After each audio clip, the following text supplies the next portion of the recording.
힘들고 어려울 때일수록 긍정적인 마음이 중요합니다. 꿈을 잃지 말아야 합니다. 희망애로 나아가야만 합니다. 역사는 미지의 세계로 도전하는 자에게 의해서 움직여 가기 때문입니다. 오늘은 깊은 데로 가서 그물을 던지라라는 말씀을 나누겠습니다. 오늘 우리에게 주시는 하나님의 말씀은 누가복음 5장 1절부터 11절까지의 말씀 가운데 4절부터 6절까지의 말씀을 합독하겠습니다. 말씀을 마치시고 시몬에게 이르시되 깊은 데로 가서 그물을 내려 고기를 잡으라. 시몬이 대답하여 이르되 선생님, 우리들이 밤이 새도록 수고하였으되 잡은 것이 없지만은 말씀에 의지하여 내가 그물을 내리리이다 하고 그렇게 하니 고기를 잡은 것이 심히 많아 그물이 찢어지는지라. 아멘. 성경을 잘 이해하는 방법 가운데 하나는 기록자의 의도를 아는 것과 본문 전후의 맥락을 잘 파악해야만 하며 등장인물의 현재 상황을 바로 아는 것입니다. 의사 누가는 바울과 함께 풍부한 의력을 구사하는 저술가로서 신약 성경의 25% 분량에 해당하는 누가복음과 사도행전을 기록했습니다. 그는 예수의 탄생에서 시작하여 예수의 사역과 사도들의 행적을 기록하면서 다른 복음서에 비해서 이방인들과 가난한 자들을 위한 선교 사역을 부각시켰습니다. 누가의 저술, 누가복음과 사도행전의 특징이 있습니다. 그러니까 여러분이 성경을 읽을 때 누가복음이 상권이라고 한다면 사도행전은 하권입니다. 누가복음을 읽으면서 반드시 하권, 사도행전까지 함께 읽어가야만 합니다. 누가저술의 특징은 세 가지입니다. 첫째, 이방인과 가난한 자들을 위한 선교에 관심을 합니다. 특별히 누가는요, 소외된 사람들, 가난한 사람들, 그러한 사람들에 대해서 매우 관심하고 있습니다. 두 번째 특징은 다른 복음서보다 성령 하나님의 선교를 강조합니다. 그래서 누가는 성령에 대해서 매우 강조를 합니다. 오직 성령이 너희에게 임하시면 너희가 권능을 받고 예루살렘과 온 유다와 사마리아 땅끝까지 이르러 내 증인이 된다. 성령에 매우 관심을 갖습니다. 세 번째는 말씀의 권위에 근거한 선교를 다룹니다. 왜냐하면 마태는요, 주이시 크리스찬들, 유대인들이 예수를 믿은 사람들을 대상으로 복음을 전하기 때문에 1장 1절에 아브라함과 다윗의 자손 예수 그리스도의 세계라, 여기 세계는 월드라는 단어가 아니고 지니얼러지라는 단어입니다. 그러니까 유대인들에게는 예수가 아브라함과 다윗의 자손이라는 것을 가르칩니다. 그런데 이방인들에게는 예수가 아브라함과 다윗의 자손이다, 그것이 의미가 있겠습니까? 없지 않습니까? 그래서 이방인들에게는 여러분들은 하나님의 자녀들입니다. 족보를 하나님까지 연결시켜서 말씀하고 있습니다. 그런 의미에서 누가는요, 말씀의 권위에 근거해서 이방인들에게, 믿지 않는 사람들에게 좀 더 자세히 풀어서 예수의 사건들을 잘 이해시키고 있습니다. 누가복음 4장 31절에 보면 의사 누가가 주이신 예수님을 이렇게 소개합니다. 같이 읽어보겠습니다. 갈릴리의 가버나움 동네에 내려오사 안식일에 가르치심에 그들이 그 가르치심에 놀라니 이는 그 말씀이 권위가 있음이러라. 아멘. 말씀이 육신이 되어서 사람들 가운데 오신 예수의 말씀은 힘과 능력이 있음을 누가는 알았고 그 사실을 증언하고 있습니다. 그러니까 오늘 본문 5장의 스토리는 4장 누가의 예수님을 소개한 것과 연관시켜서 이해를 해야만 합니다. 예수는 말씀에 권위가 있음이러라.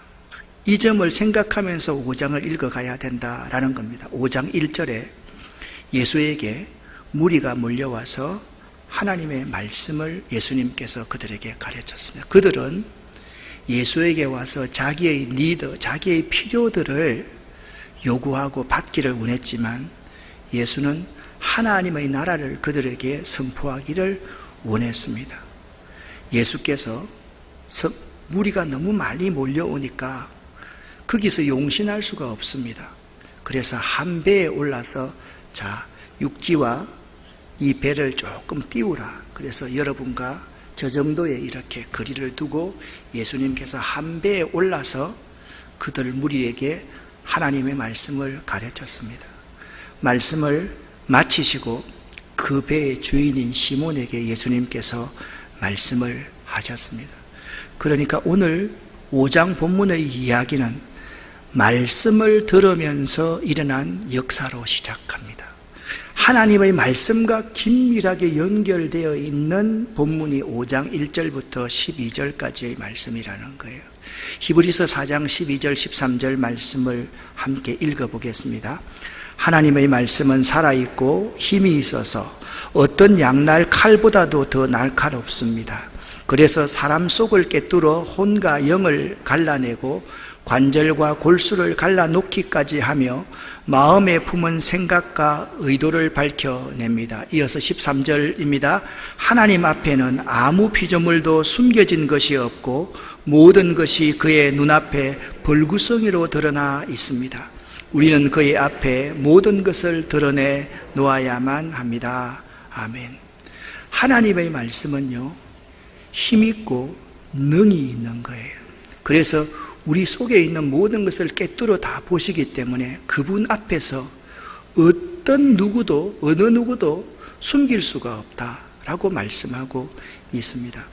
예수를 통한 하나님 말씀의 선포에 누가복음 5장은 모든 청중들이 능력을 느끼기 시작합니다.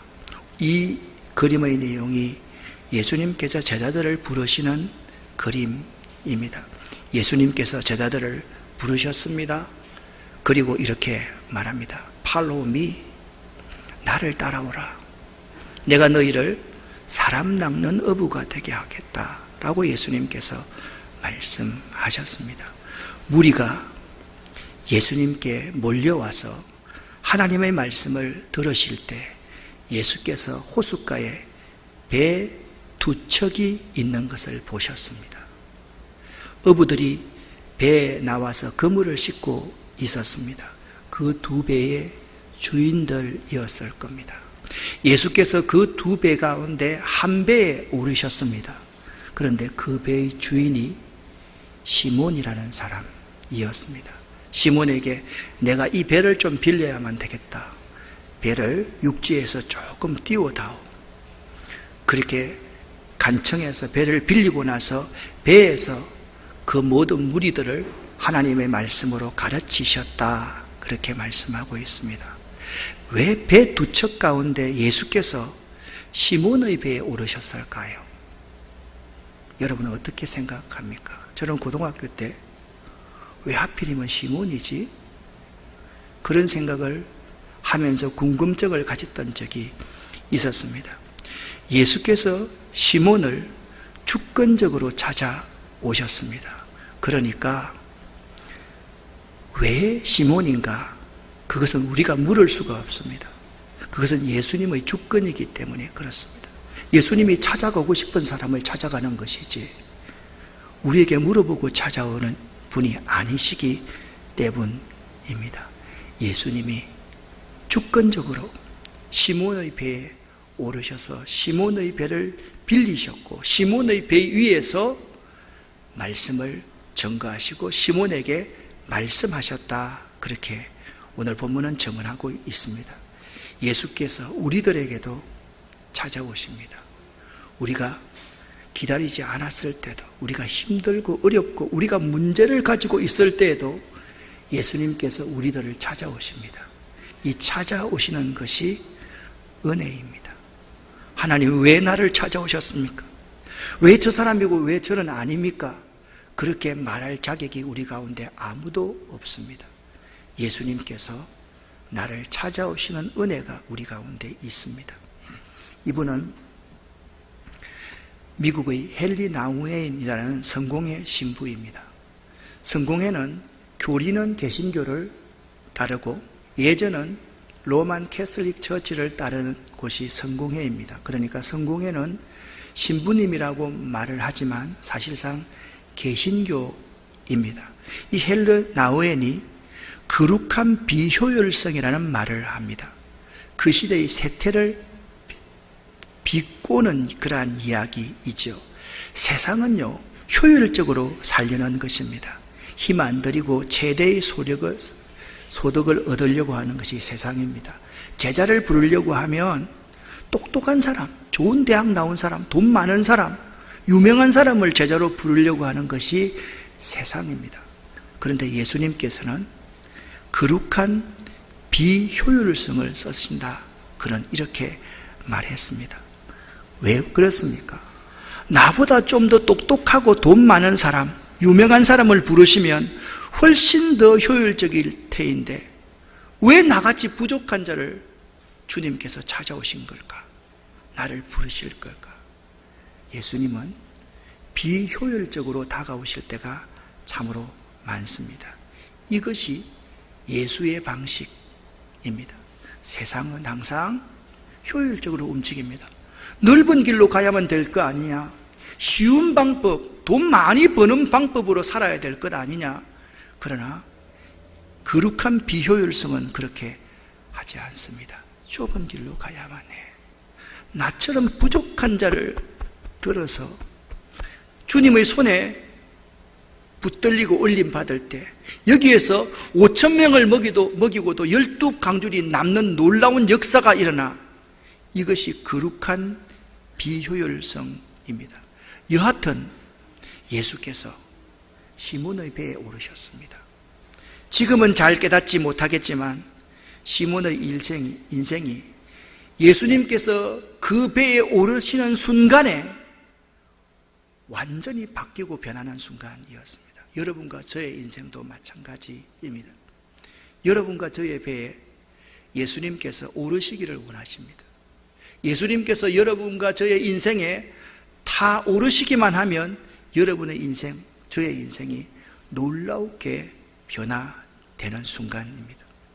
무리가 몰려와서 하나님 말씀을 들을 때 배 두 척에서 어부들이 그물을 싣고 있었습니다. 한 배에 예수님께서 올라가서 시몬의 배에 오르시어서 배를 육지에서 조금 떼기를 청하시고 앉으셔서 배에서 무리를 가르치시고 말씀을 다 마치셨습니다. 설교를 다 마쳤습니다. 그 설교를 누가 옆에서 가장 잘 듣고 있었겠습니까? 시몬이 가장 잘 듣고 있었지 않겠습니까? 시몬에게 잘 청중하고 있던 한치의 흐트러짐이 없이 들을 수밖에 없는 사람이 시몬이었습니다. 배 운전수가 시몬이었기 때문이었습니다. 예수께서 시몬에게 말합니다. 네 배를 좀 빌려달라라고 하셨습니다. 여러분, 오늘날 우리들에게도 예수께서 네 소유의 배를 내놓아라, 빌려달라라고 말씀하실 때가 있습니다. 여러분, 이 세상에 올 때 가져온 것 있습니까? 아무것도 가져온 것이 없음에 돌아갈 때 아무것도 가지고 못 가는 것이 우리의 인생입니다. 이것이 믿음이어야 됩니다. 그래서 우리의 모든 것은 다 주님께 빌린 것입니다. 그래서 주님께서 아브라함과 마찬가지로 네 독자 아들을 내놓으라 그러면 아무 말 없이 내놓아야 되고 빌려드려야만 하고 네 걸 쓰시겠다 그러면 우리 인생을 드릴 수 있어야만 합니다. 드릴 때 그분이 내 인생의 배에 타는 순간 여러분과 저는 엄청난 변화를 경험할 수 있을 것입니다. 할렐루야. 그리고서 예수님께서 말씀하셨습니다. 깊은 데로 가서 그물을 내려 물고기를 잡아라 라고 말씀했습니다. 여러분 한번 생각을 해 보십시오. 자, 좀 더 앞으로 이야기를 전개해 보겠습니다. 예수님께서 자신의 배에 오르셨을 때 시몬은 너무 놀랐습니다. 지금 예수님과 시몬은 초면이 아닙니다. 구면입니다. 4장을 잘 읽어보시면 이미 시몬은 예수를 몇 번씩이나 만났더랬습니다. 예수께서 말씀하실 때 시몬이 말씀을 들었습니다. 그런데 그 말씀의 권세에 더욱더 놀랄 수밖에 없습니다. 그래서 이 말씀을 듣고 있었던 시몬은 그 말씀의 근위 앞에서 꼼짝달싹도 할 수 없는 상황이 되어버렸습니다. 여러분과 저도 그럴 때 있지 않습니까? 하나님이 말씀하실 때 내가 하고 싶은 말 하나도 하지 못하고 하는 순간에 내가 그리로 가 있는 상황을 맞이하게 되는 것입니다. 예수님께서 말씀하실 때 시몬이 대답합니다. 깊은 데로 가서 그물을 내려 물고기를 한번 잡아보거라. 시몬이 선생님, 자 여기서 예수님을 시몬이 선생님이라고 부릅니다. 우리들이 밤이 새도록 수고하였으되 한 마리도 잡은 것이 없습니다. 기적이 일어났습니다. 말씀에 의지하여 내가 그물을 내리리이다. 제가 주일학교 교사할 때 깊은 데로 가서 그물을 던져라 에이야디야 어부 아저씨 베드로는 순종했어요. 야호 야호 신난다 한 배 가득 잡힌 고기 예수님 말씀 순종하면 여러분 하면 한 배 가득 그렇게 불렀습니다. 자, 이런 지금 스토리입니다. 여러분 방금 만난 한 젊은 분 앞에서 게네사렛 호수의 전문 고기잡이의 대답이었습니다. 게네사렛은 갈릴리 호수와 똑같은 이름이죠. 베드로는요 어릴 때부터 이 갈릴리 호수의 전문가입니다.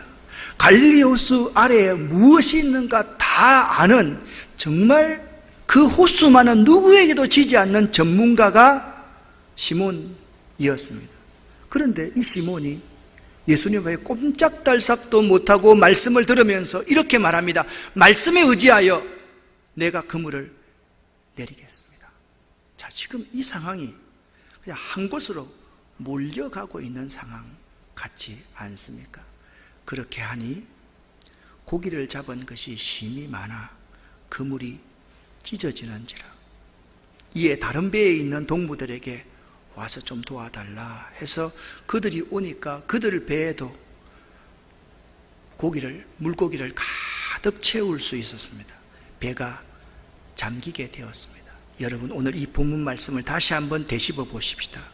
그런 다음에 그대로 하니 그런 다음에 뭡니까?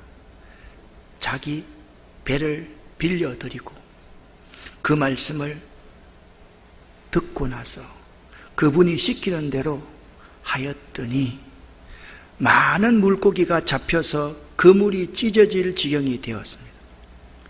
우리가 본받아야 될 신앙의 모습입니다. 내 인생을 빌려달라 그러면 내어놓을 수 있기를 바랍니다. 그분 말씀에 권위 앞에 순종하면서 그분께서 말씀하시는 대로 한번 해보시기를 바랍니다. 그리하면 여러분 인생이 달라질 줄 믿습니다. 분명히 달라질 수밖에 없습니다. 그래서 7절을 쉬운 번역으로 이렇게 말씀하고 있습니다. 그들은 다른 배에 있는 동료들에게 손짓하여 와서 자기들을 도와달라고 하였습니다. 그들이 와서 고기를 2배에 가득히 채우니 배가 가라앉을 지경이 되었습니다. 여러분 이 놀라운 기적을 난생 처음의 기적을 베드로가 시몬이 체험하게 된 것입니다. 말씀에 의지하는 결단의 삶은 반드시 놀라운 일이 일어납니다. 제가 여기서 기적이라고 말하지 않고 놀라운 일이라고 이 단어를 사용하는 것을 여러분 주의할 수 있기를 바랍니다. 기적에 대해서 혹시나 여러분 가운데서 조금 거부감을 갖는 사람이 있으면 여러분 삶의 사소한 문제라고 할지라도 말씀에 의지하는 결단하는 삶을 살면 반드시 놀라운 일이 일어납니다. 믿으시기를 예수 이름으로 간절히 축원합니다. 사랑하는 여러분, 말씀에 의지하여 말씀하신 대로 한번 해보시기를 예수 이름으로 간절히 축원합니다. 시몬 베드로가 이를 보고 이 놀라운 사건을 체험했습니다. 지금까지 어부 생활을 하는 동안 한 번도 경험해 보지 못한 사건이 지금 눈앞에서 일어난 겁니다. 밤새도록 동료들과 함께 그물을 내렸는데 한 마리의 고기도 잡히지 않았습니다. 이 기적 아닙니까?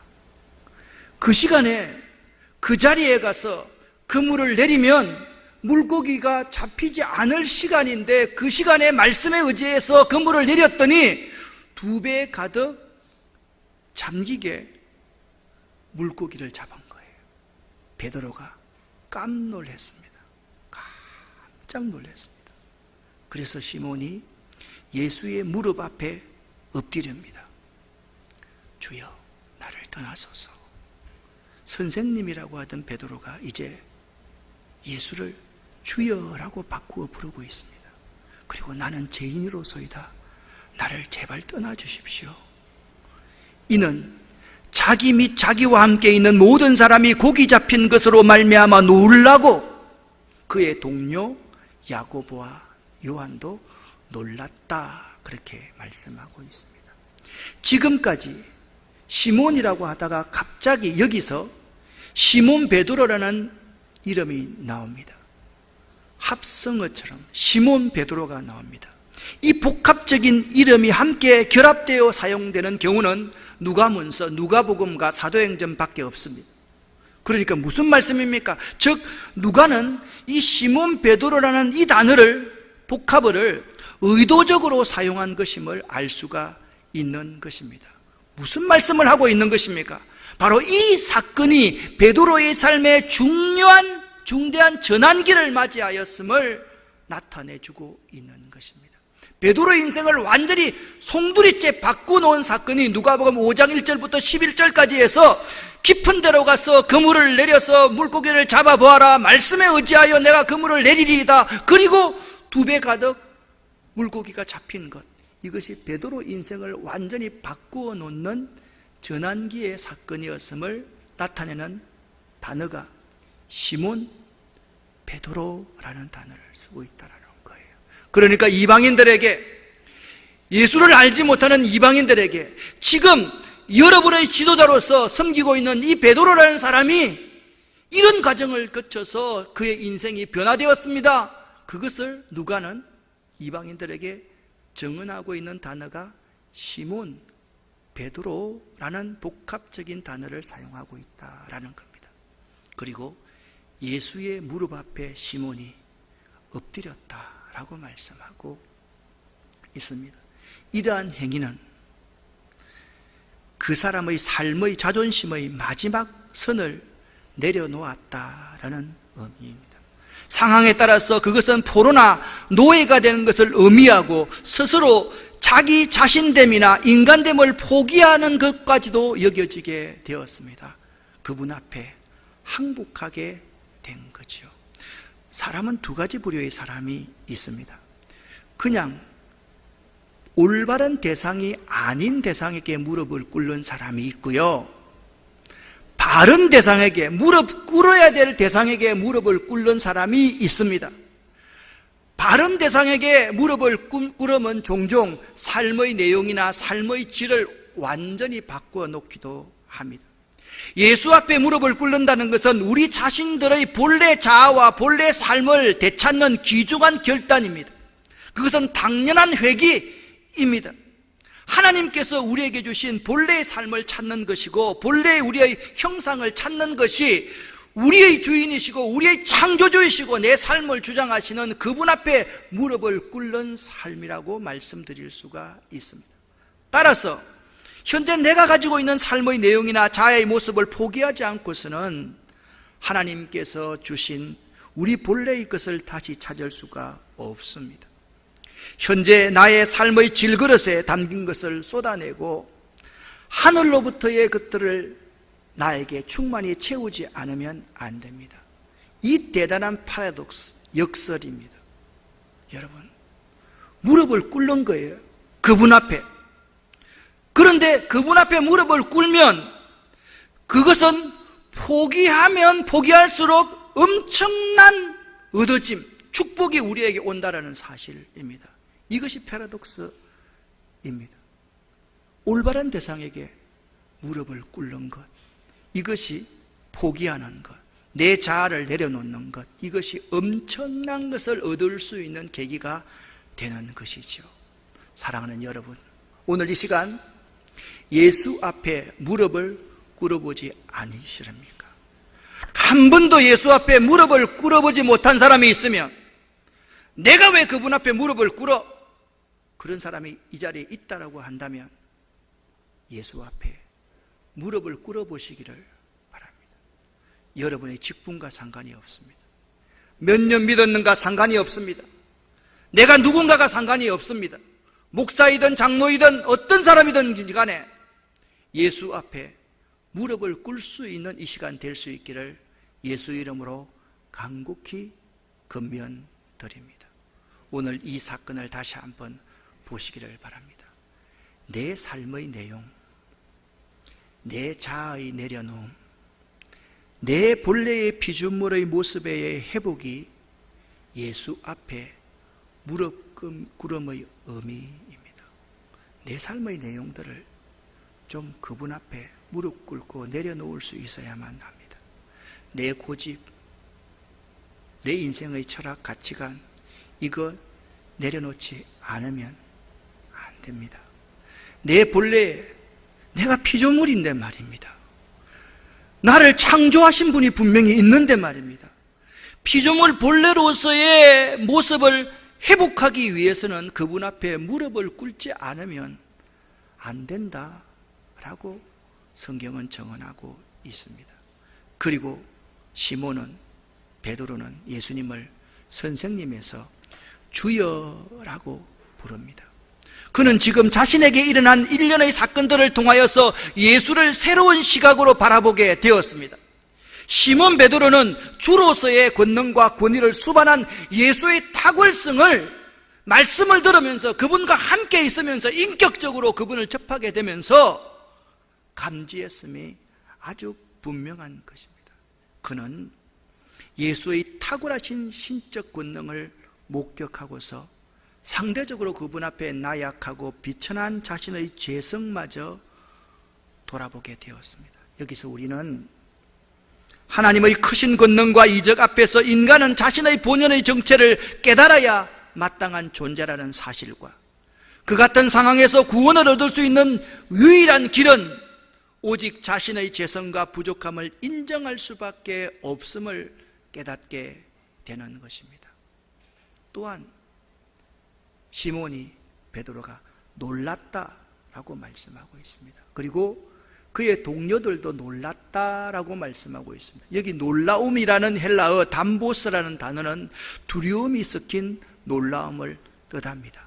신의 임재에 대한 경외심을 포함할 때 이 담보스라는 헬라어를 사용합니다. 그는 갈릴리 호수의 전문가로서 납득할 만한 설명이 불가능할 정도로 고기가 많이 잡히자 그의 동료들과 함께 놀라지 않을 수가 없습니다. 어떻게 이런 일이 일어날 수 있단 말이냐면, 이러한 일련의 일들은 궁극적으로 예수는, 그분의 말씀은 이해하는 차원이 아니라 믿음의 차원으로 성화시켜서 받아들이지 않으면 안 되는 순간이었다라는 거예요. 예수는 이해의 차원을 넘어서야만 합니다. 예수는 우리의 믿음의 대상인 것입니다. 우리가 이해할 수 있는 일들만 우리 가운데 일으키시는 분이 아니라 우리가 이해할 수 없는 그 놀라운 일들을 순간순간 지금까지 우리의 인생에서 많이 이렇게 오신 분이 여러분과 제가 믿고 있는 예수 그분이십니다. 믿으십니까? 크고 놀라우신 일을 행하시는 분이 예수입니다. 사랑하는 성도 여러분, 말씀의 순종을 통한 예수와의 만남은 반드시 변화가 따라옵니다. 많은 사람들이 이런 말들을 합니다. 봉사해야 된다. 내가 그곳에 필요하다. 내가 도와야 되겠다. 그런 말들을 많이 합니다. 죄송한 말씀이지만 여러분의 도움이 전혀 없어도 하나님은 아브라함의 돌들로도 아브라함의 자손들을 만드실 수 있는 분이십니다. 많은 사람들이 내가 있어야지 그 일이 이루어질 것처럼 생각합니다. 저는 매 순간순간 이런 사실을 확인합니다. 제가 없으면 이 교회가 더 잘 운영되어질 겁니다. 그렇습니다. 하나님은요, 인간이 아니십니다. 인생이 아니십니다. 하나님은 우리를 더욱더 잘 이끌어 가실 수 있는 분입니다. 문제는 무엇인지 아십니까? 많은 사람들이 봉사, 충성, 내가 없으면 안 된다고 생각하고 내가 필요한 곳에 내가 가야 된다고 생각을 합니다. 말씀과의 만남이 부재하고 말씀의 순종이 부재한 가운데서 봉사하고 헌신하고 충성하면요, 나중에 그것이 다 교회 공동체를 깨트리는 일이 될 수 있다는 사실을 모르기 때문입니다. 우리는 이 사실을 명심해야만 됩니다. 말씀과의 만남, 말씀의 순종의 부재, 이 두 가지는 서로 극과 극에 있습니다. 말씀과의 만남이 있는 사람은 봉사하고 충성하고 헌신하고 자기 인생을 완전히 다 그분께 드릴 수 있습니다. 그런데 말씀과의 만남이 없는 사람은 순종하지도 못하고 자의적으로 봉사하고 충성하기 때문에 그것이 문제라는 말씀입니다. 예수님께서 두려움에 떨고 있는 시몬에게 무서워하지 말아라. 이제 후로는 네가 사람을 취하리라. 그렇게 말씀하셨습니다.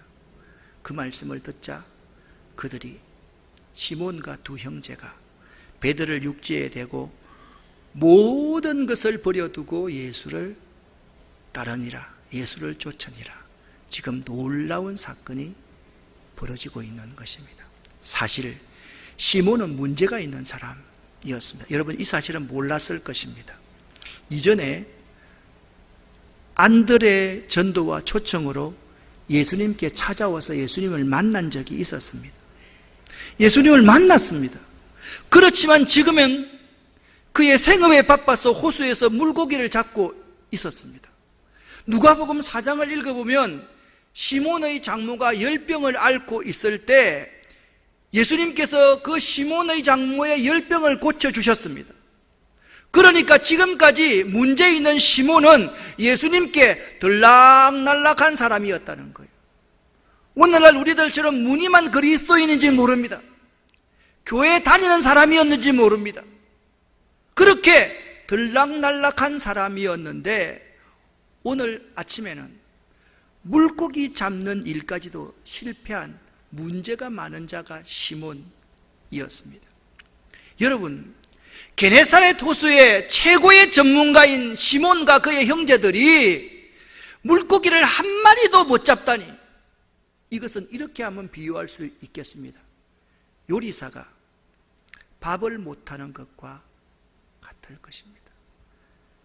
자취하는 자취생이 라면 못 끓이는 것과 비슷하지 않나라는 생각을 해봅니다. 예수님은 시몬이 현재 안고 있는 문제를 통하여서, 그러니까 시몬이 지금 들락날락하는 신앙인이니까 무리가 모여서 예수님의 말씀을 들으려고 인산이대를 이루었을 때 두 배 중에서 누구의 배를 찾아가셨다고요? 시몬의 배를 찾아갔다는 거예요. 누가복음 19장에 보면 삭개오를 예수님께서 여리고로 찾아 들어가셨다 말씀합니다. 삭개오를 예수님이 만나러 가신 거죠. 지금 누가복음 5장에서 예수님께서 누구를 만나러 오셨습니까?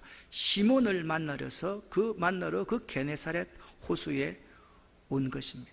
그 문제를 통해서 시몬의 배를 빌리고 시몬의 배에서 말씀을 전하고 말씀을 듣게 하고, 그리고 시몬에게 말씀하십니다. 깊은 데로 가서 그물을 내려서 물고기 한번 잡아볼래? 비전문가가 전문가에게 이렇게 말합니다. 시몬이 대답합니다. 밤새도록 한 마리 못 잡았지만 말씀에 의지하여서 그물을 내려보겠습니다. 그렇게 깊은 인격적인 관계를 맺으시고 시몬이 살아가야 될 희망, 그 방향을 예수님께서 제시합니다. 뭐라고 제시합니까? 예수께서 시몬에게 이르시되 네가 이제후로는 사람을 취하리라, 그렇게 말씀하셨습니다. 그러자 그들의 인생이 일순간 완전히 바뀌었습니다. 그들이 모든 것을 버려두고 예수를 따르니라, 그렇게 말했습니다. 이들은 매우 탁월한 선택을 하였습니다. 이 결단은 자신들에게 두신 위대한 소망이 그대로 이루어지는 기초가 됩니다.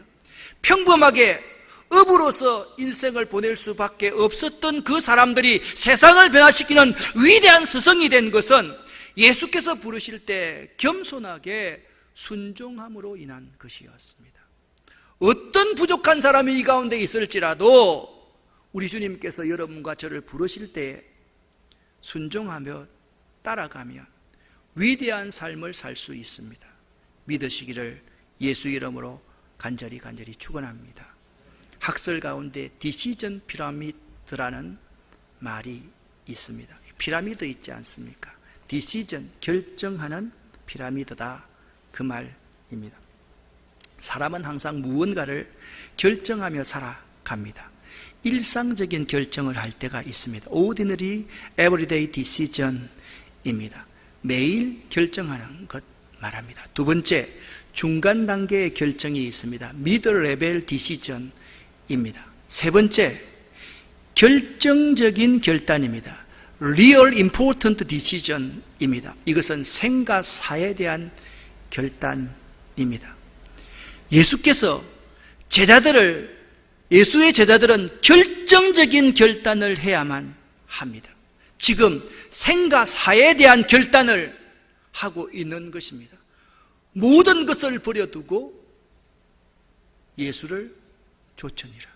그 길이 무엇이었습니까? 십자가에서의 죽음의 길, 순교의 길이었던 것입니다. 우리는 예수의 제자들로서 리얼, 진실된 가장 중요한 디시전, 결정을 해야 될 때가 있습니다. 아마 코로나19 사태와 같은 지금과 같은 상황이 아닐까라는 생각을 해봅니다. 요즘 전 세계적으로 건강에 대해서 관심이 대단히 많습니다. 교회도 그렇습니다. 20세기 교회의 화두는 교회 성장이었는데 21세기는 건강한 교회입니다. 일반적으로 교회가 건강하다는 기준은 몇 가지로 이야기하는데 ABC형이 있는데 저는 ABCD형으로 교회의 건강성을 한번 여러분에게 말씀을 드리겠습니다. 첫 번째 A형입니다. Attendance입니다. 교인이 몇 명이냐? 많이 모이면 건강하다는 겁니다. 이것을 여러분 나쁘게 보아서는 안 됩니다. 많이 모이면 많은 사람들 중에 일꾼들이 많아질 거고 그들로 인해서 많은 사역을 감당할 수 있다는 논리입니다. B형입니다. 빌딩입니다. 자체 건물을 가진 교회냐 렌트 교회냐입니다. 자체 건물이 있으면 건물 그 자체가 엄청난 전파력이 있다라는 것입니다. 그래서 오늘날 많은 사람들이 건물이 없는 임대 교회를 찾아가려고 하지 않습니다. 부담 간다고 생각하기 때문에 그렇습니다. 이것이 B형 교회입니다. C형입니다. 캐시입니다. 재정이 넉넉하면 선교도 구제도 많이 할 수가 있고 교육도 잘 할 수 있다는 논리입니다. 그런데 D형의 교회가 있습니다. Disciple입니다. Discipleship입니다. 가장 중요한 것은 제자가 얼마나 되느냐 하는 것입니다.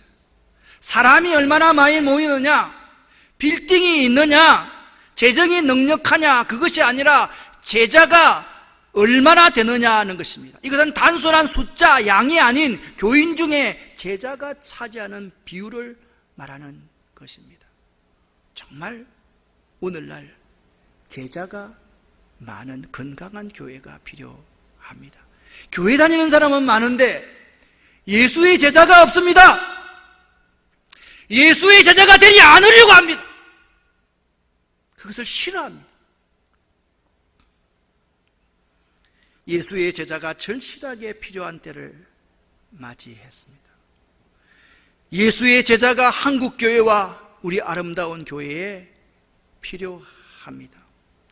예수의 제자들이 이 시국, 이 위기를 정면 돌파할 수가 있습니다. 문제는 우리들 가운데 예수의 제자가 없다라는 것입니다.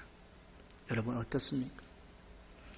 여러분과 제가 지난주 설교했던 세용사처럼 오늘 하나님께서 우리에게 주시는 이 예수의 제자인 시몬과 그의 형제들처럼 예수의 제자가 되시기를 예수 이름으로 간절히 축원합니다. 하나님께서 지금 이 시대에 우리에게 예수의 제자를 찾고 계십니다. 기도하겠습니다. 살아계신 아버지 하나님, 교회 다니는 사람은 많은데 예수의 제자가 없는 현실입니다. 하나님, 우리들이 이 아름다운 교회가 예수의 제자가 있는, 예수의 제자가 많아지는 교회가 되기를 원합니다.